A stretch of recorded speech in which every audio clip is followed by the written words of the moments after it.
اعوذ باللہ من الشیطان الرجیم، بسم اللہ الرحمن الرحیم۔ سورۃ فیل یہ مکی صورت ہے، اس کا 1 رکوع اور 5 آیات ہیں۔ مصحف میں ترتیب کے اعتبار سے اس کا نمبر 105 اور نزولی اعتبار سے 19ویں صورت ہے۔ بسم اللہ الرحمن الرحیم۔ آیہ 1، الم تر کیف فعل ربک باصحاب الفیل، کیا آپ نے دیکھا نہیں آپ کے رب نے ہاتھی والوں کے ساتھ کیا کیا؟ الم ترا، کیا آپ نے نہیں دیکھا، اس کے معنی کہ کیا تم نہیں جانتے؟ یہ سب لوگ تم جانتے ہو جو تمہارے دور کے ہیں، کیونکہ یہ واقعہ زیادہ عرصہ پہلے نہیں تھا، اسی سال کا واقعہ تھا جب نبی صلی اللہ علیہ وسلم پیدا ہوئے۔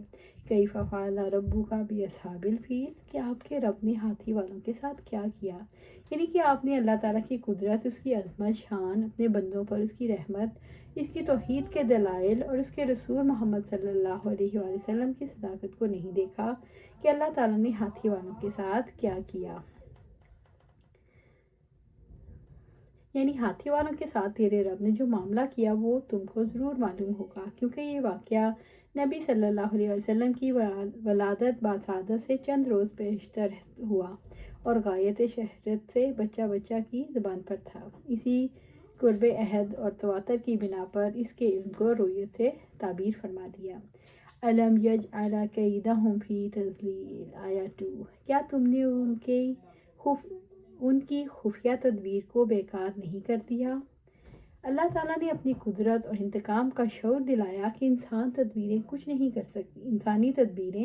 کچھ نہیں کر سکتی جب تک کہ اللہ تعالیٰ نہ چاہے۔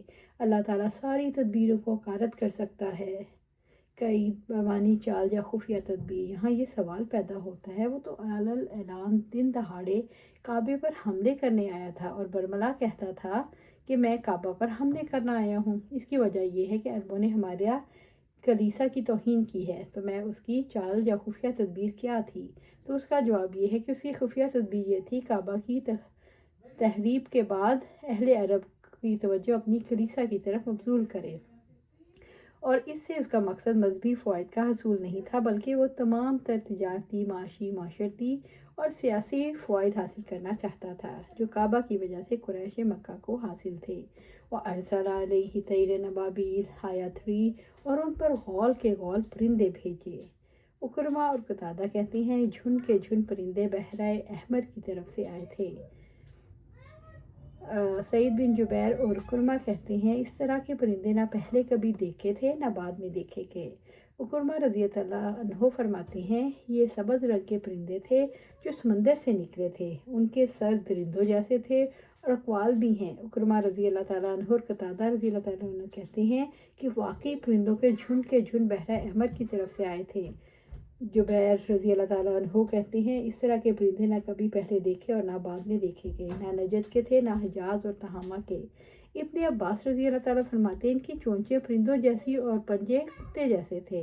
بقول اکرمہ ان کا شکاری پرندوں کے سر جیسے، غرض ان عجیب و غریب پرندوں کی چھوڑی ہوئی کینکریاں ان کے لگتی تھی اور کوئی سیمی مادہ چھوڑتی تھی، جس کی وجہ سے کچھ تو ڈھیر ہو گئے اور کچھ ان کے اثر سے چیچک اور کھچلی میں مبتلا ہو گئے، اور کچھ افراد کا بچ کر نکل بھاگنا بھی ثابت ہے۔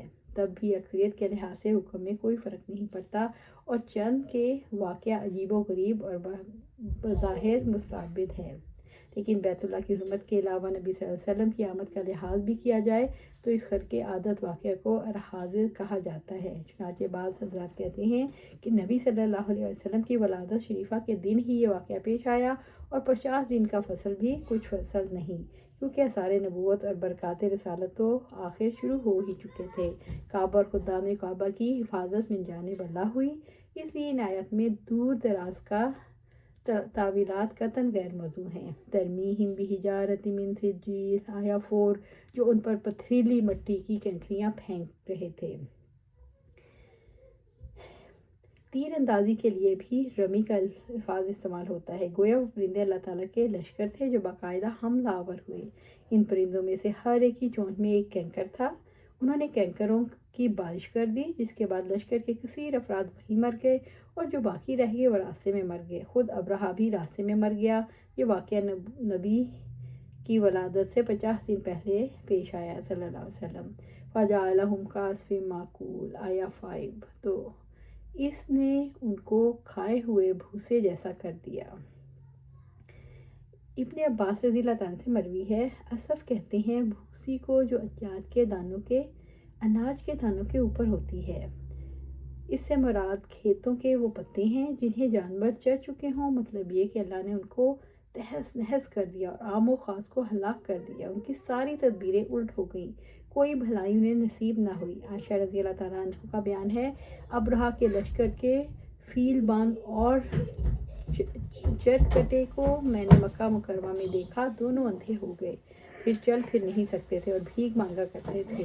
اسماء بنت ابی بکر رضی اللہ تعالیٰ عنہ فرماتی ہیں اصاف اور نائلہ بتوں کے پاس یہ بیٹھے رہتے تھے جہاں مشرکین اپنی قربانیاں کرتے تھے اور لوگوں سے بھیک مانگا کرتے تھے۔ یہ پرندے باقاعدہ ان لشکروں کے سروں پر پرے باندھ کر کھڑے ہو گئے، یعنی پر باندھے کھڑے ہو گئے، چیخنے لگے، پھر پتھر کیا جس کے سر میں لگا اس کے نیچے سے نکل گیا اور 2 ٹکڑے ہو کر زمین میں گرا، جس عضو پر گرایا وہ عضو ساقط ہو گیا۔ ساتھ ہی تیز آندھی آئی جس سے آس پاس کے کنکر بھی ان کی آنکھوں میں گھس گئے اور سب تہہ بالا ہو گئے۔ اللہ تعالیٰ ان کے شر کے لیے کافی ہو گیا اور اس نے ان کی چال کو انہی پر لوٹا دیا۔ ان کا یہ واقعہ بہت مشہور و معروف ہے۔ یہ واقعہ اس سال پیش آیا جس سال آپ صلی اللہ علیہ وسلم پیدا ہوئے، پس یہ واقعہ آپ کی دعوت کی بنیاد اور آپ صلی اللہ علیہ وسلم کی رسالت کی دلیل بن گیا۔ پس اللہ تعالیٰ کی ہی حمد و ثنا اور اسی کا شکر ہے۔ اللہ سبحانہ تعالیٰ سے دعا ہے ہمیں قرآن و سنت پر عمل کرنے کی توفیق دے، اس پر جما دے اور جنت الفردوس کے اعلیٰ مقام پر اپنے پاس گھر عطا فرمائے۔ آمین یا رب العالمین۔